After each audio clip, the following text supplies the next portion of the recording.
Hello मेरे विद्यार्थियों। और वीडियो को व्यू करने के लिए, सीन करने के लिए मेरे सभी वरिष्ठ लोगों को भी और मेरे सभी मित्रों को मेरा सादर प्रणाम। मैं हूं ओम प्रकाश, CM राइज शासकीय उच्चतर माध्यमिक विद्यालय आधारताल जबलपुर मध्य प्रदेश से। आज मैं सेट ए के बाद सेट बी को हल करके लाया हूं। मैंने प्रयास किया है। अभी पिछला वीडियो आपको जो है कक्षा 10वीं का अंग्रेजी विषय का MP बोर्ड का सेट ए हल करके जो है आपको उपलब्ध कराया गया था। अब हम सेट बी अंग्रेजी विषय का ही पेपर हल करके लाए हैं। तो चलिए, लेकिन आज मैं एक आपसे निवेदन करना चाहूँगा। बहुत दिनों से मुझे ये मेहनत करते हुए हो गया। अब मैं आपसे चाहता हूँ कि आप जो है जितनी भी मैं मेहनत करता हूँ मुझे नहीं पता, पर यदि आपको थोड़ा बहुत अच्छा लगता हो तो मेरे वीडियो को प्रमोट कीजिए और लाइक सब्सक्राइब कीजिए, ताकि मैं और आगे बढ़ सकूं और आपको और अच्छा कंटेंट प्रोवाइड कर सकूं। तो ये मैं अंतिम और फाइनली रूप से आपसे कह रहा हूं, कृपया ध्यान देंगे। चलिए, तो सेट बी को जो है हल करने की ओर आगे बढ़ते हैं। तो क्वार्टरली एग्ज़ाम 2023-24 सामने दिखा हुआ है। मैंने कुछ है कॉपी में भी लिखा हुआ है, सब्जेक्ट इंग्लिश सेट बी, और पेपर भी आपके सामने हमने रख रखा है जैसा कि आप देख पा रहे हैं। तो सेट ए हो या बी हो, ज़्यादा कुछ फ़र्क नहीं पड़ा। जो सेट ए में पैसेज थी वो सेट बी में भी है, थोड़ा बहुत पैटर्न में चेंज है। तो चलिए हम उससे आपसे जो है बात करते हैं, क्या पैटर्न में चेंज है और क्या कमी है, कैसा नहीं है। चलिए, तो सबसे पहले आज मैं थोड़ा सा खुल के आपसे बात करना चाहता हूँ, भले वीडियो थोड़ा लंबा हो जाए, क्योंकि मैं चाह रहा हूँ कि थोड़े समझा पाऊँ कि कैसे क्या करना होता है। तो देखिए, सबसे पहले पैसेज हल करने का मतलब ये होता है कि सबसे पहले एक तरीका, तो मेरा अपना तरीका ये है कि सबसे पहले प्रश्नों को हम पढ़ लें। तो चलिए विद्यार्थी, सबसे पहले पैसेज को पढ़ने से पहले, ताकि हम थोड़ा सा ध्यान दे पाएँ, अंडरलाइन कर पाएँ। According to the paragraph, what was the strategy used to eliminate the spread of smallpox? Treatment of individual victims, isolation of victim in mass vaccination, vaccination of the entire village, extensive report of outbreak. Which of the following is the best title for the passage? और ये second वाला question है, which of the following is the best title for the passage. तो option है A eradication of small pox of vaccination, C वाला है the World Health Organization, D infectious diseases. Third question, with reference to the above passage which statement doesn't refer to small pox? A worldwide campaign was initiated to eradicate the disease. B number, it was a serious threat at that time. C number, people are no longer vaccinated for it. D number, the disease still exists in some part of the world. D, ये double repeat हुआ है, D ध्यान देंगे। और इसके बाद fourth number जो question है आपका, ये है from the above passage it can be inferred that, निष्कर्ष निकलता है, क्या निकलता है? Malaria and yellow fever have been eliminated. Smallpox victims no longer die when they contract the disease. No new cases of smallpox have been reported this year. What was the goal of the campaign against smallpox? ये fifth number question है। To eliminate smallpox worldwide in 10 years, to provide mass vaccination against smallpox worldwide, to decrease the spread of smallpox worldwide, to initiate worldwide project for smallpox, malaria and yellow fever at the same time। देखिए, मुझे लगता है कि सबसे जो कठिन काम है 10th में, वो पैसेज बड़ी कठिन आती हैं हर बार, हमेशा की तरह। तो पैसेज सॉल्व करना यदि हम समझ लेते हैं तो मुझे लगता है 10 नंबर हम भली भांति प्राप्त कर सकते हैं। तो अभी हमने क्वेश्चन पढ़े, अब पैसेज को पढ़ेंगे भी और आपको हिंदी में हम बताते भी चलेंगे, और इन प्रश्नों को भी देखेंगे कहाँ पर किसका आंसर मिल रहा है। चलिए, इन मई 1966 द वर्ल्ड हेल्थ ऑर्गेनाइजेशन अर्थात WHO जो कहलाता है, वाज ऑथराइज, उसको अनुमति दी गई टू इनिशिएट, शुरुआत करने के लिए, आ ग्लोबल, वैश्विक, विश्व रूप से, वर्ल्ड भी आप कह सकते हो, कैंपेन। एक प्रकार से एक बड़ा कैंपेन का मतलब होता है, एक हिंदी में एक कभी कभी अलग टाइप से अभियान, एक बहुत बड़े लेवल से एक प्रकार से कह सकते हैं अभियान टाइप का जिसको बोलते हैं। तो अभियान ही एग्जैक्टली वर्ड होता है इसके लिए। टू इरेडिकेट, अब देखिए इरेडिकेट, इन शब्दों को समझना बहुत महत्वपूर्ण है। इरेडिकेट जड़ से खत्म करना। जड़ से खत्म करने का मतलब होता है कि एक भी चीज़ ना बचना, एक भी पर्सन अगर कहा जाए कि एक ही व्यक्ति को भी ये बीमारी नहीं बचनी चाहिए तब तो वो जड़ से खत्म माना जाएगा। तो ये मैं क्यों समझा रहा हूँ थोड़ा डीपली, क्योंकि पैसेज में कोई ऐसी चीज़ आई है प्रश्नों में जो उनको समझना जरूरी है, नहीं समझ पाएंगे तो आंसर सही नहीं निकल पाएगा। स्मॉल पॉक्स को हिंदी में शायद चेचक बोलते हैं और शीतली भी शायद कुछ लोग कहते हैं, आपने अपने भाषा में अलग अलग बोलते हैं, ध्यान देंगे। हाँ, तो क्या कहा गया कि 1966 में जो WHO है उसको अनुमति दी गई शुरुआत करने के लिए वैश्विक रूप से एक अभियान, और किस लिए? स्मॉल पॉक्स जो चेचक है उसको जड़ से खत्म करने के लिए। तो जो अब देखिए एक शायद इस तरह का प्रश्न आया है, the goal was to eradicate the diseases in 1 decade. 1 decade का मतलब होता है एक दशक में 10 साल होते हैं। एरेडिकेट का जड़ से खत्म करना, क्या लक्ष्य था? ये जो बीमारी है इसको जड़ से 10 साल में खत्म करना। किसको? कौन सी बीमारी? स्मॉल पॉक्स को। Because similar project for malaria, क्योंकि सिमिलर मतलब इसी तरह का एक प्रोजेक्ट और चल रहा था जिसका नाम था मलेरिया एंड येलो फीवर। ये इस नाम का प्रोजेक्ट एक चला जा रहा था, हैड फेल्ड, ये असफल हो गया था। फ्यू बिलीव्ड, कुछ लोग विश्वास करते थे कि small pox could actually be eradicated, इसको हटाया जा सकता है। बट 11 ईयर्स, ये इंपॉर्टेंट पॉइंट है, but 11 years after the initial organisation of the campaign, 11 वर्ष बाद no cases were reported in this year, अर्थात पूरी तरीके से ये बीमारी खत्म हो गई 11 वर्ष के बाद। द स्ट्रेटजी, ये भी शायद आया है, देख लेंगे। Strategy was not only to provide mass vaccination, strategy केवल ये नहीं थी कि प्रोवाइड मास वैक्सीनेशन, मतलब ये थी, लेकिन इसके अलावा और क्या था? बट आल्सो, इसका आप यूज भी पढ़ते हो अंग्रेजी में, टू आइसोलेट पेशेंट्स विद, जो मरीज हैं उनको अलग थलग करना, मतलब एक मरीज को बीमारी है तो उनको बाकी लोगों से अलग कर देना ताकि वो फैल जाती है ना, कोरोना जैसी बीमारी है एकदम। Active small pox in order to contain the spread of the disease, ताकि बीमारी को स्प्रेड मतलब फैलने से रोका जा सके। And to break the chain, break मतलब तोड़ना, और चैन मतलब ह्यूमन ट्रांसमिशन। ट्रांसमिशन का मतलब देखिए, ट्रांसमिशन कई जगह यूज होता है, ट्रांसमिशन संचार भी होता है और रेडियो ट्रांसमिशन भी आपने सुना होगा, पर यहाँ पे जो है ये एक व्यक्ति से दूसरे व्यक्ति में जो होने से रोकने जो सिस्टम है, चैन है, जो कड़ी है, उसको रोकना। रिवार्ड्स मतलब इनाम, फॉर रिपोर्टिंग स्मॉल पॉक्स, जो स्मॉल पॉक्स के लिए रिवार्ड्स मतलब प्राइज है ना, फॉर रिपोर्टिंग, रिपोर्ट करने के लिए स्मॉल पॉक्स, किसी बताने के लिए कि भैया कहीं है तो सहयोग करने के लिए। इन असिस्ट का मतलब सहयोग करना। इन मोटिवेटिंग द पब्लिक टू, और पब्लिक को मोटिवेट करना कि अगर इस प्रकार की कोई बीमारी कहीं है तो फटाक से मैं बताओ। टू एड हेल्थ वर्कर्स, तो एड मतलब सहयोग किया किसकी? Health worker. कैसे अभी जो कोविड काल में सबसे ज़्यादा काम किसने किया? हेल्थ वर्कर ने किया। 1 by 1 एक एक करके ईच स्मॉल पॉक्स विक्टिम, जो पीड़ित थे, प्रत्येक व्यक्ति जो स्मॉल पॉक्स से, वाज सॉर्ट आउट, ढूंढा गया कि कौन है, रिमूव्ड फ्रॉम कॉन्टैक्ट, और उसको कॉन्टैक्ट दूसरे व्यक्ति के कॉन्टैक्ट से रोका गया। विथ अदर्स, अदर्स मतलब दूसरों के, एंड ट्रीटेड, उसका इलाज भी किया गया। ट्रीट का मतलब इलाज करना। एट द सेम टाइम, और उसी समय, द एंटायर विलेज, पूरा गांव का गांव, वेयर द विक्टिम, जहां भी कोई पीड़ित पाया जाता था, हैड लिव्ड वाज वैक्सीनेटेड, पूरे गांव को वैक्सीनेट कर दिया जाता था यदि उस गांव से कोई एक बंदा भी मिल जाता था, अर्थात एक व्यक्ति भी मिल जाता था। टुडे, आज small pox is no longer, आज के दिन, पहले तो ये एक थ्रेट था लेकिन आज नहीं है, टू ह्यूमैनिटी, मानवता के लिए। रूटीन मतलब एक चैलेंज नहीं है आज। Routine vaccination have been stopped world wide, और जो रूटीन वैक्सीनेशन है वो पूरे संसार में रोक दिया गया। मतलब अब किसी को हो जाता है आज भी, शायद अभी तक तो नहीं निकलता पर हो जाता है, तो उसका मुझे इलाज है, वैक्सीन है हमारे पास, जैसे कोविड का वैक्सीन है। चलिए अब इनके आंसर पे चलते हैं।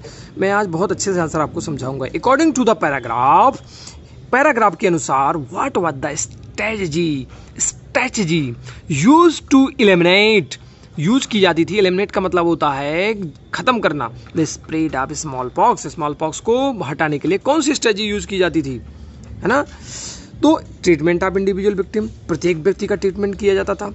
Isolation of victim in mass vaccination, व्यक्तियों जो पीड़ित होते थे उनका आइसोलेशन किया जाता था, और बहुत बड़ी संख्या में वैक्सीनेशन किया जाता, ये भी किया जाता था, आइसोलेट भी किया जाता था, वैक्सीनेट भी किया जाता था, प्रत्येक व्यक्ति का ट्रीटमेंट भी किया जाता था। और सी नंबर, तो दोनों ऑप्शन हमको सही लग रहे हैं। C number, vaccination of the entire village, पूरे गांव का वैक्सीनेशन भी किया जाता था, बिल्कुल सही ये भी।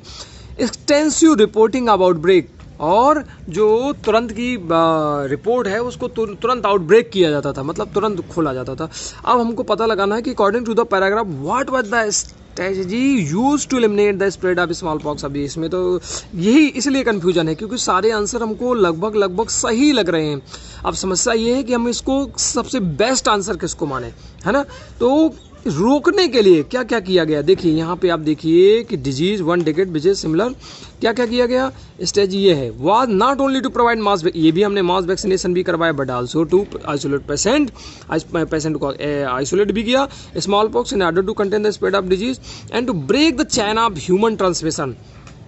सबसे इसमें मेन बात जब आगे बढ़ेंगे तो निकल के आती है, reward for reporting small pox, ये भी किया गया। Motivating the public health workers, 1 by small victim was sought remove from contact with other treated, ये भी किया गया। एंटायर विलेज, एक भी विक्टिम मिल जाता था तो उसको वैक्सीनेट किया गया। देखिए इस प्रकार से तो बड़ा कंफ्यूज करने वाला आंसर है, पर सारांश क्या निकलता है कि हमारा तर्क ये था कि ट्रीटमेंट ऑफ इंडिविजुअल विक्टिम्स, जो अगर एक व्यक्ति निकल आया है तो उसको भी हम क्या करते थे, तुरंत जो है उसको, ये चारों हमारी स्ट्रेटजी में है। तो ऑल ऑफ द अबव तो है नहीं है, इसमें बड़ा कंफ्यूजन वाला है। तो ट्रीटमेंट ऑफ इंडिविजुअल हम इनको बेस्ट आंसर इनमें से चुन लेंगे क्योंकि हम एक व्यक्ति के पीछे भाग जाते थे। आपने देखा है यहाँ पे कहा जा रहा है कि यदि एक व्यक्ति भी पाया जाता तो पूरे गांव को वैक्सीनेट कर दिया जाता था, अर्थात एक व्यक्ति को भी ध्यान दिया जाता। तो सबसे बेस्ट आंसर यही है, अन्यथा ये बहुत कंफ्यूज करने वाला आंसर है ना। ए भी मान सकते हैं, बी भी मान सकते हैं, सी भी मान सकते हैं, डी भी मान सकते हैं, बट करेक्ट आंसर है ए, क्योंकि स्ट्रेटजी तो सारे में आता है, वो लिखा हुआ है, आपने देखा है। अब second answer, which of the following is the best title for passage. अब देखिए ये जो टाइटल है, किसी ने WHO लिखा, देखिए अब देखें, एरेडिकेशन ऑफ स्मॉल पॉक्स, जड़ से खत्म करना, ये भी बिल्कुल सही है। स्मॉल पॉक्स ऑफ वैक्सीनेशन, इसका वैक्सीनेशन भी किया गया, ठीक है, इसको भी कह सकते हैं। वर्ल्ड हेल्थ ऑर्गेनाइजेशन, इसको भी कह सकते हैं। इन्फेक्शियस डिजीज, इसको भी कह सकते हैं। लेकिन हमें कहना है कि बेस्ट टाइटल, तो बेस्ट टाइटल आपका जो होगा वो कौन होगा, ए, एरेडिकेशन ऑफ स्मॉल पॉक्स, ठीक है, जड़ से खत्म करना, क्योंकि जो पैसेज है भरपूर इसमें बात की गई है इरेडिकेशन के बारे में, और वो कौन सा इरेडिकेशन है, स्मॉल पॉक्स के इरेडिकेशन के बारे में। चलिए थोड़ा बहुत कंफ्यूजन है, ध्यान देंगे। With reference to the above passage, मतलब इस पैसेज को यदि देखा जाए तो which statement doesn't refer to small pox, small pox से संबंधित नहीं है, कौन सा है। चलिए कौन सा संबंधित नहीं है, अच्छा ये मिटा हुआ था। थर्ड नंबर क्वेश्चन देख लेंगे, थर्ड फोर्थ, चलिए तो कौन सा नहीं है। चलिए पहला आप विकल्प देखते हैं, a world wide campaign was initiated to eradicate the disease, एक वैश्विक कैंपेन, वैश्विक अभियान शुरू किया गया इसको जड़ से खत्म करने के लिए, इस बीमारी को बिल्कुल किया गया। ये स्मॉल पॉक्स से संबंधित है, हाँ है। It was a serious threat at that time, क्या उस समय ये धमकी थी, एक प्रकार से हमारे लिए चुनौती थी। थ्रेट मतलब धमकी कुछ नहीं होता है, चुनौती भी होता है ना। तो ये भी बिल्कुल उस समय तो चुनौती थी ही। C number, people are no longer vaccinated for it, अब लोगों को जो है वैक्सीनेट नहीं किया जाता है, इसमें लिखा हुआ कि people is no longer a threat to, और अब मतलब कि उस प्रकार से वैक्सीनेट नहीं किया जाता जैसे पहले किया जाता था। D number, the disease still exist in some part of the world, क्या बीमारी अभी भी किसी पार्ट में पाई जाती है, नहीं, क्योंकि इसमें आया कि 11 वर्ष के बाद कोई भी वैश्विक अभियान है, वर्ल्ड की बात की जा रही है, तो एक भी रिपोर्ट में कोई रिपोर्ट नहीं आई कि किसी को भी स्मॉल पॉक्स है। देखिए डजंट, क्या ये संबंधित है, ये भी इसमें बात आई है पैसेज में। Small pox is not transmitted from one person to another, ये बात गलत गई है, लेकिन इसमें विकल्प डी 2 बार आ गया, मुझे लगता है ई होना चाहिए था यहाँ पे, तो ये करेक्ट आंसर हो सकता है। क्यों, क्योंकि स्मॉल पॉक्स इज नॉट, ये तो भैया स्मॉल पॉक्स एक जगह से दूसरे व्यक्ति में ट्रांसफर हो रहा था, अभी तो आइसोलेट किया जा रहा था, लेकिन करेक्ट आंसर हमारा यही हो सकता है। ये भी कन्फ्यूजन वाला है ना, इसमें ई विकल्प लिखना चाहिए था, कुछ लगता है गड़बड़ी की गई है इस बार।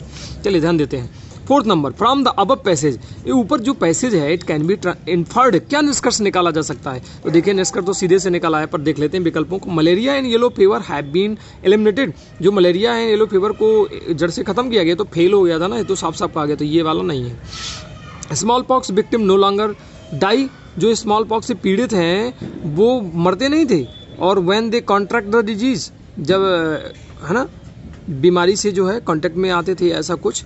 तो C number, no new cases of small pox have been reported this year, क्या 11 वर्ष के बाद कोई भी स्मॉल पॉक्स के विक्टिम्स नहीं निकल के आए, और तो मुझे लगता है कि ये करेक्ट आंसर है।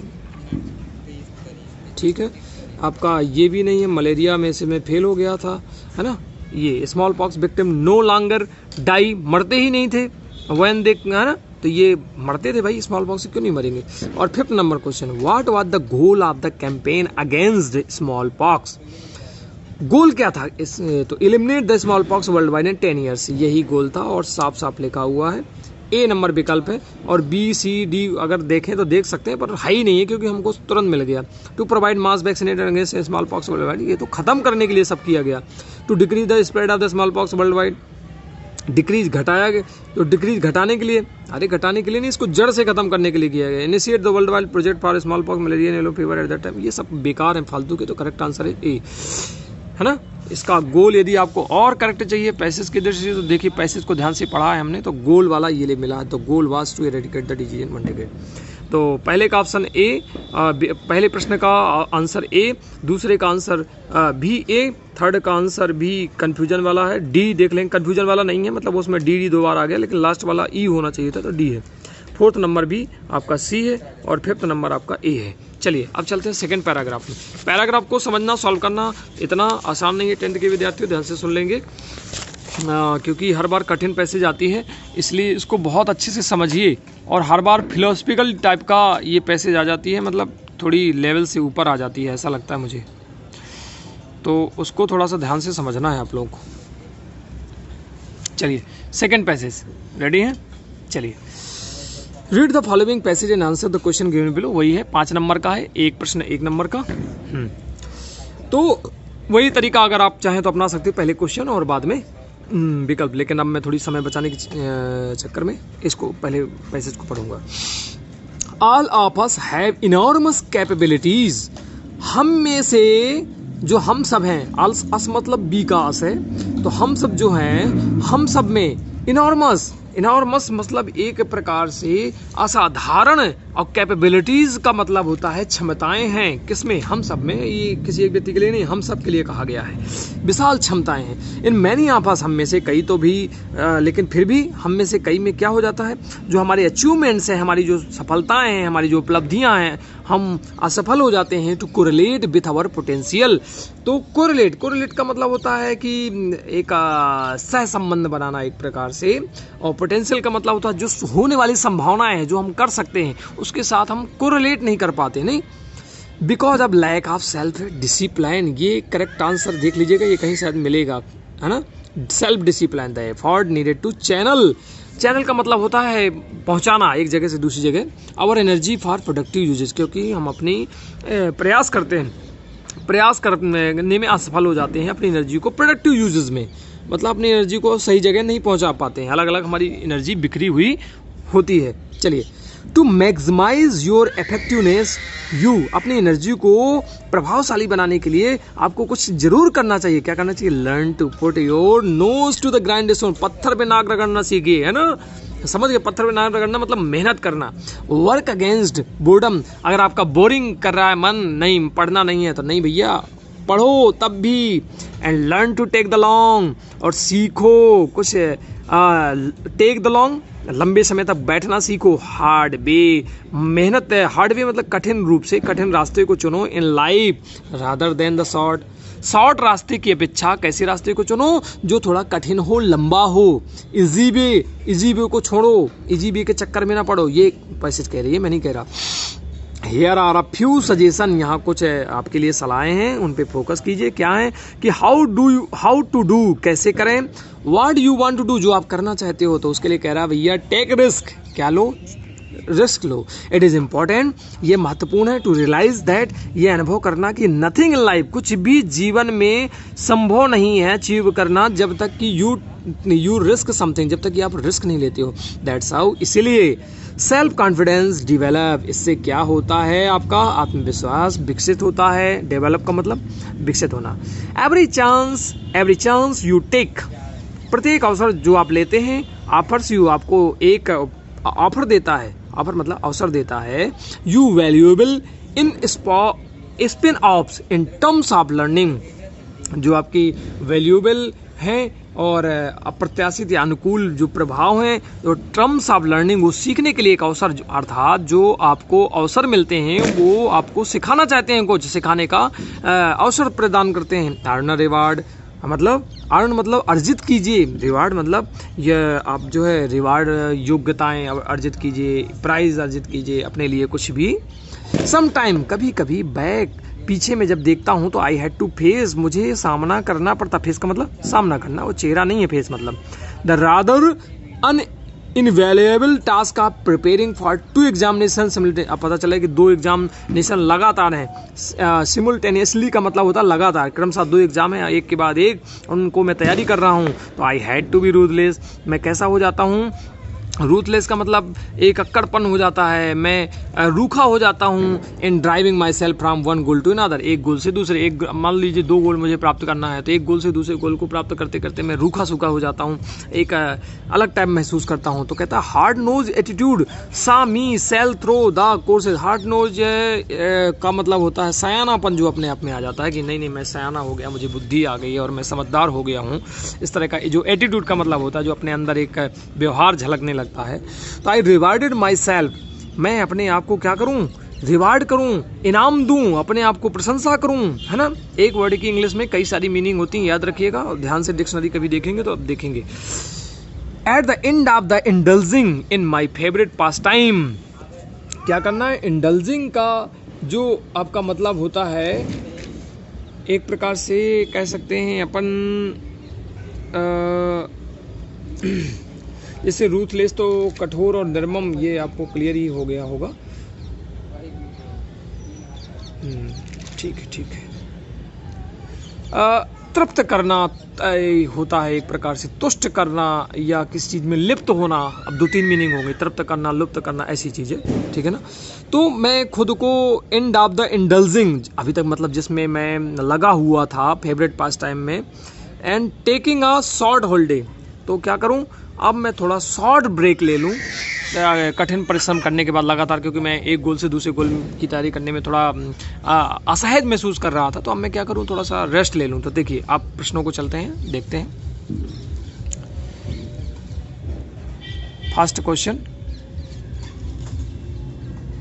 हाँ, how does the author reward him after his success. एक सफलता के बाद ऑथर अपने आप को कैसे जो है रिवार्ड देता है, तो बाय डूइंग मोर वर्क, और ज़्यादा काम करके, बाय विजिटिंग फ्रेंड्स, अपने दोस्त के यहाँ घूम करके, bye taking a short holiday, एक छोटा सा हॉलीडे छुट्टी लेकर के, बाय थैंकिंग गॉड। तो भैया थैंकिंग गॉड तो कर नहीं रहा, डूइंग वर्क तो कर नहीं रहा, वो तो कह रहा कि ज़्यादा से ज़्यादा काम करो, लेकिन ज़्यादा काम करने के बाद वो कह रहा है कि by taking a short holiday, छोटा सा एक अवकाश ले लो। What does the author try to convey, क्या हमें ऑथर जो लेखक है वो क्या पहुंचाना चाहता है हमसे, कहना चाह रहा है कि one has to work hard and learn at least from failure. कह रहा है असफलताओं से सीखिए, तो हमें ये तो कह रहा है कि टेक रिस्क लीजिए आप, और कठिन रास्ता और लंबा रास्ता चुनिए, ये नहीं कि आप इजी और सरल रास्ता चुनेंगे। वो कह रहा है यहाँ पे पैसे में, है ना, अपन एक बार और पैसे को देखेंगे तो समझ में आ जाएगा। तो करेक्ट आंसर ए है, पर देख लेते हैं कि बी सी क्यों नहीं है। तो only in born genius bring success in life, क्या हमें ये सिखाना चाह रहा है कि केवल जीनियस ही पैदा होते हैं, वही लोग जिंदगी में कुछ अच्छा कर सकते हैं। One has to be complacent about his present self, ऐसा कोई भी व्यक्ति कोई भी एक ऐसा व्यक्ति की क्या कह सकते हैं, जो आत्मसंतुष्ट हो। One has to be complacent, जो आत्मसंतुष्टि करता हो अपने प्रेजेंट सेल्फ के बारे में, वही ऐसा कुछ कर सकता है। ये करना चाहिए, मतलब अपने बारे में आत्मसंतुष्ट होना चाहिए। One has to be believe in luck, या अपने आप को बिलीव मतलब विश्वास करना, अपने भाग्य पे विश्वास करना चाहिए। ये सिखाना चाह रहा है हमें राइटर, नहीं वही नहीं सिखाना चाह रहा। वो कह रहा है वन हैज़ टू, किसी व्यक्ति को कठिन परिश्रम करना चाहिए और अपनी असफलताओं से सीखना चाहिए। Third question, why do our achievement fail to correlate with our potential. ये आया है, देख लीजिए पैसेज में, मैं आपको दिखा देता हूँ। कोरिलेट कहाँ पे चला गया, productive uses needed to channel energy, productive uses maximise your needed, you learn to, नहीं ये है कोरिलेट विथ आवर, ठीक है ना, कोरिलेट विथ आवर पोटेंशियल। चलिए देखते हैं थर्ड नंबर क्वेश्चन। तो because of lack of self, देखिए इसमें 2 विकल्प हैं, because of lack of self discipline एक ये है, लैक ऑफ डिसिप्लिन है। अब ये इसमें कन्फ्यूजन वाली बात है, अगर देखा जाए तो आंसर दोनों है, लेकिन हमें करेक्ट आंसर पैसेज में जो मिला है, हमें लैक ऑफ सेल्फ डिसिप्लिन मिला हुआ है, लैक ऑफ डिसिप्लिन नहीं, सेल्फ लग गया है। तो इसमें भी फर्क हो सकता है, तो डी आंसर हमका करेक्ट आंसर होगा। और ए भी आप लगा सकते हो, लेकिन वो गलत हो जाएगा, क्योंकि हमें सबसे बेस्ट आंसर चुनना होगा जब हमारे पास एक जैसे आंसर दिखेंगे, इसीलिए थोड़ा सा कठिन हो जाती है पैसेज। चौथा नंबर, what does every chance in our life teachers. देखिए सीधी सीधी बताया कि प्रत्येक अवसर जो आपको आता है वो हेल्प करता है आपको सीखने में। तो help us to become idealistic, आदर्शवादी बनाता है आपको। सहायता करता है आदर्शवादी बनने में। It help us to learn, बिल्कुल करेक्ट आंसर है, ये आपको सीखने में मदद करता है। फिर देख लेते हैं कि सी क्यों नहीं है, सी क्या कह रहा है। It help us to become a philosophical, कि आपको वो दर्शन शास्त्री बनाना चाहता है। It's show us our limitation, क्या अवर हमारी क्षमताएं दिखाता है, नहीं कुछ नहीं, केवल हमको it help us to learn, सीखने में हमारी मदद करता है। ठीक है जी। Fifth number, how does one self confidence develop, कैसे सेल्फ कॉन्फिडेंस डिवेलप होता है। By always meeting with success, सफलताओं से हमेशा जो है मीटिंग करना विद सफलताओं के साथ या सफल लोगों के साथ मिलना। बाय बीइंग कार्टियस, सावधान होने से जो है। बाय टेकिंग रिस्क, ये आया है साफ साफ इसमें टेकिंग रिस्क। बाय बीइंग गर्लियस, बातूली मतलब बातचीत ज़्यादा करके या बात करने वाला बन करके, ऐसा कुछ नहीं भैया, इसका करेक्ट आंसर है बाय टेकिंग रिस्क। वो कह रहा है पैसेज में कि बिना रिस्क लिए आप जीवन में कुछ नहीं कर सकते, ये आया है ना अपन को। You take something, it is important to realise that nothing in life is achieve, कुछ भी जीवन में अचीव नहीं किया जा सकता जब तक कि आप रिस्क नहीं लोगे। ठीक है जी, चलिए तो ये पैसेज भी सॉल्व हो गई। करेक्ट, एक क्वेश्चन नंबर फर्स्ट का करेक्ट आंसर इज सी, देख पा रहे होंगे। और क्वेश्चन नंबर सेकंड का करेक्ट आंसर इज ए, ये है। क्वेश्चन नंबर थर्ड का करेक्ट आंसर इज, थर्ड का क्या है, डी, करेक्ट आंसर इज, ठीक है। और क्वेश्चन नंबर फोर्थ का करेक्ट आंसर इज बी, और क्वेश्चन नंबर फिफ्थ का करेक्ट आंसर इज सी। देखिए पैसे से देखिए और कुछ तर्क मिलाइए तभी आपको करेक्ट आंसर मिल पाएगा। इस प्रकार से अभी हमने सेक्शन ए की दोनों पैसेज सॉल्व कर लिए हैं, और दोनों पैसेज को सॉल्व करना थोड़ा ज़्यादा कठिन है काम है, क्योंकि आंसर सिमिलर हमको दिए रहते हैं, उनको हमें बेस्ट आंसर चुनना है, इसलिए थोड़ा कठिन है। अब सेक्शन बी में चलते हैं। सेक्शन बी में आपको नोट मेकिंग बनानी होती है, टाइटल बनाना होता है, तो ये बड़ा आसान काम होता है, और हर व्यक्ति अलग अलग वैसे बनाता है। गाइड वाइड में देखोगे तो उसमें अलग है, और मुझे लगता है टीचर्स भी सब अलग अलग बताते हैं, तो उसमें सही भी है। टाइटल भी थोड़ा अलग होते हैं, पर थोड़ा सा सिमिलर ज़रूर होने चाहिए। देखिए मैंने थोड़ा बहुत लिखने का प्रयास किया है, समय की बड़ी कमी थी, पर मुझे लगा कि विद्यार्थी मांग कर रहे हैं, तो मुझे ये जो है ज़रूर उनकी मदद करनी चाहिए, तो इसके लिए मैंने आंसर नंबर 2 भी देख लीजिए आप, स्क्रीनशॉट भी आप ले सकते हो, है ना। आंसर नंबर 2 का स्क्रीनशॉट, आंसर नंबर 1 का स्क्रीनशॉट। अब सबसे पहले मैंने सेक्शन सी सॉल्व कर दिया है, चलिए सेक्शन बी करने से पहले तो सेक्शन सी को भी देख लेते हैं, ताकि ये विकल्प वाले प्रश्न हैं। दे डिडंट प्ले बेल, देखिए जहाँ नेगेटिव सेंटेंस हो तो यट आएगा या तो बट आएगा, तो ये यट ही आएगा। यहाँ भी नेगेटिव सेंटेंस है तो सम कभी आएगा नहीं, नेगेटिव सेंटेंस में नियम होता है एनी आएगा। और they have been playing here 2 hours, ये कौन से 2 घंटे ये पता नहीं है, तो फॉर 2 आवर्स। सेंस या फॉर, पीरियड ऑफ टाइम के लिए फॉर लगाते हैं, पॉइंट ऑफ टाइम के लिए सेंस लगाते हैं, मतलब अनिश्चित समय के लिए फॉर लगाते हैं, हिंदी में कह सकते हैं अपन। ही हैज़ रिटन कौन सी फॉर्म है, थर्ड फॉर्म, क्योंकि ये प्रेजेंट परफेक्ट है इसलिए रिटन की वर्ब की थर्ड फॉर्म लगती है। हिज ब्रदर इज आरजे को जब लिखेंगे तो आर से शुरू होगा, इसलिए एन आरजे आएगा। और 6 नंबर क्या आएगा, मे का प्रयोग अपन परमिशन मांगने के लिए करते हैं, इसलिए करेक्ट आंसर है में। और क्वेश्चन नंबर 8 को भी इसी तरह देख लेंगे। 7 नंबर को भी हमने सॉल्व किया है, तो यट पहले में, दूसरे में एनी। चलिए थोड़ा सा उस साइड हमें लिखना पड़ रहा।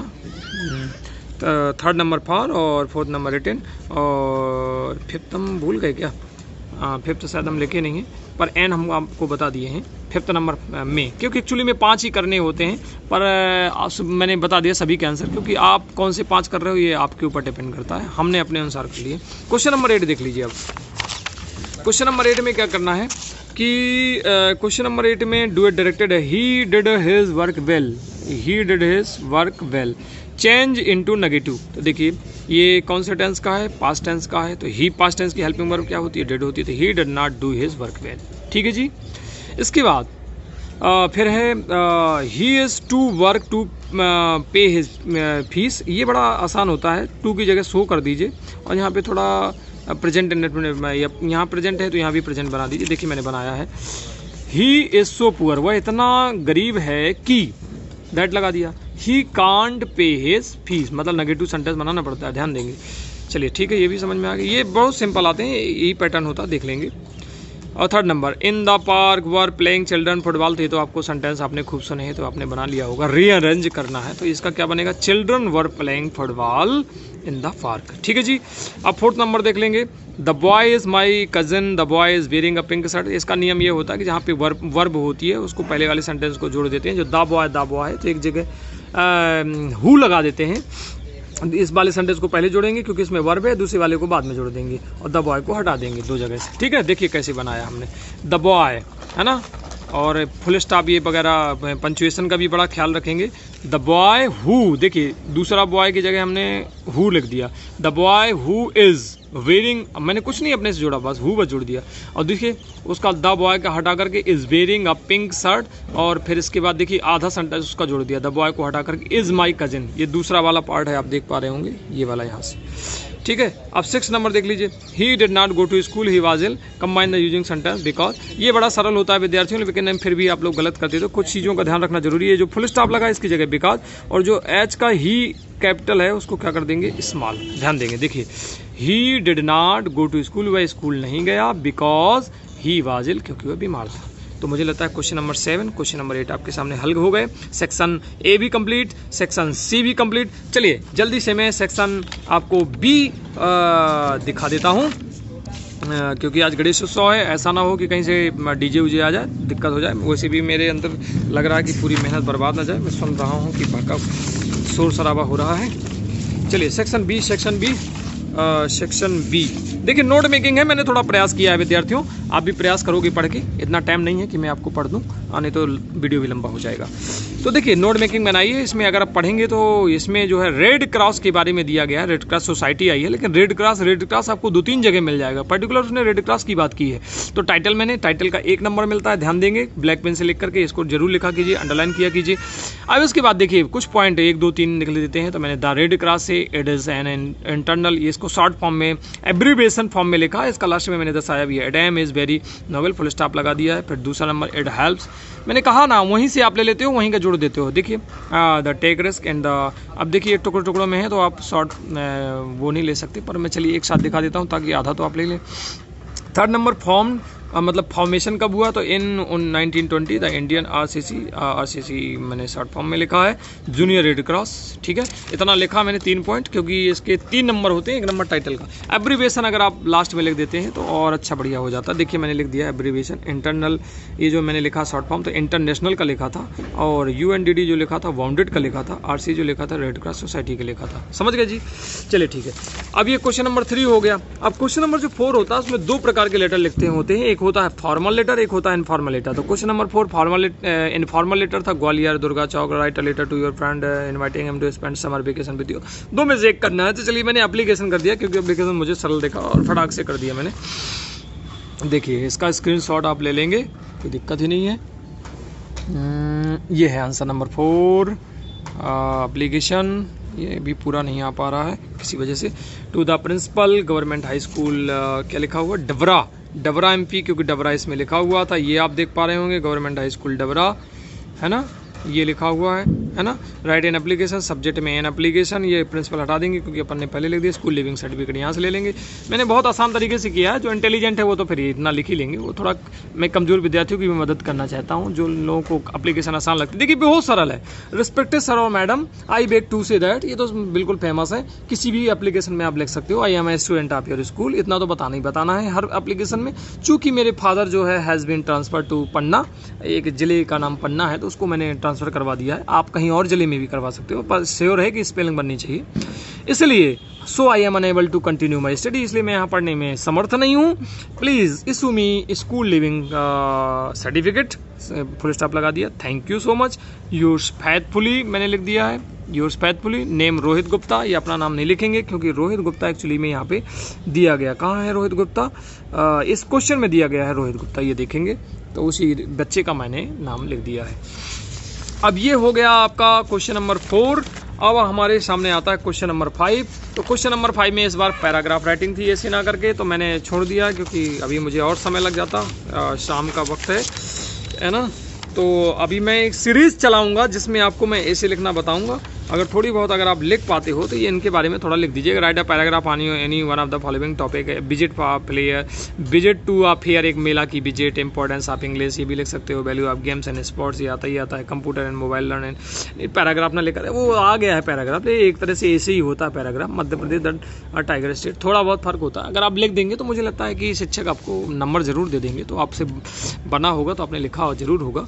चलिए अब ये जो पिक्चर गाइडेड कंपोजिशन आता है तो इसमें तो भगवानी मालिक होता है, है, इसलिए क्योंकि देखिए एक्सेस टू इन्फॉर्मेशन ये पहला समझ में आ रहा है, दूसरा आ रहा है इसमें थोड़ा बहुत ज़्यादा ही समझ में आ रहा है इस पेपर में। तो ज़्यादातर पेपर मैंने देखेंगे समझ नहीं आता कि लिखा क्या हुआ, तो ये चीज़ हम समझ लें कि है किस पे ऊपर, ऐसा ना हो कि हमें इसको छोड़ के आना पड़े। Impact of mobile on student life, तो जो प्रभाव है स्टूडेंट के जीवन में मोबाइल का, तो वो लिखना है। तो आप अपने से मुझे लगता है छोटी छोटी लाइनें बना के लिख सकते हो यदि आपको वो चीज़ें नहीं समझ में आ रही हैं तो मोबाइल के ऊपर, लेकिन छोड़े ना, क्योंकि ये 3 नंबर का होता है क्वेश्चन नंबर 6। मैंने थोड़ा बहुत ऐसे ही लिखा है ताकि आपको मदद मिल जाए थोड़ी सी, तो देख सकते हैं आप, स्क्रीनशॉट ले सकते हैं। ज़रूरी नहीं कि आप यही लिखेंगे, क्योंकि मैंने कहा ना अपनी भाषा में आप सरल सरल टुकड़ों में छोटी छोटी सेंटेंस बनाइए। ज़्यादा बड़ा ज्ञानी नहीं बनना है मेरे ख्याल से, ये कमज़ोर विद्यार्थियों के लिए है। जो ज्ञानी है वो तो कर ही लेंगे मेरे ख्याल से। अब सेक्शन नंबर डी की बात करते हैं। Section number D, textbook. Choose the correct alternative to answer the following questions. देखिए, according to Nelson Mandela what is the country greatest wealth, बिल्कुल सही है, इट्स पीपल है, इट्स फॉरेस्ट भी नहीं है, इट्स मिनरल नहीं है, ट्रेडिशन। नेल्सन मंडेला ने पीपल के बारे में बात की थी। Mister Keesing asked Anne to write an essay, तो होमवर्क दिया था, नहीं होमवर्क नहीं दिया था, क्योंकि ये जो लड़की थी अने बहुत डिस्टर्ब करती थी और बार बार परेशान करती थी। और प्रोजेक्ट दिया था, प्रोजेक्ट भी नहीं दिया था, वो सोचे इसको पनिशमेंट के रूप में उसने कहा कि चलो इस पे जो है ऐसे लिख के आओ तुम, advice for the school magazine में, स्कूल मैगजीन था, ये तो गलत है। Correct answer is C. Third number, what did Lencho think of the post office employ, तो वो सोचता था ये बंच ऑफ क्रुक्स हैं, वो रूड भी नहीं समझता था, प्राउड नहीं समझता था, हैंडफुल भी नहीं समझता था, बंच ऑफ क्रुक्स आया है उसमें एक शब्द। The dust of snow affected the poet by, इसमें भी देखिए 2 आंसर वैसे देने लायक हैं, इसमें भी समझिएगा कौन कौन।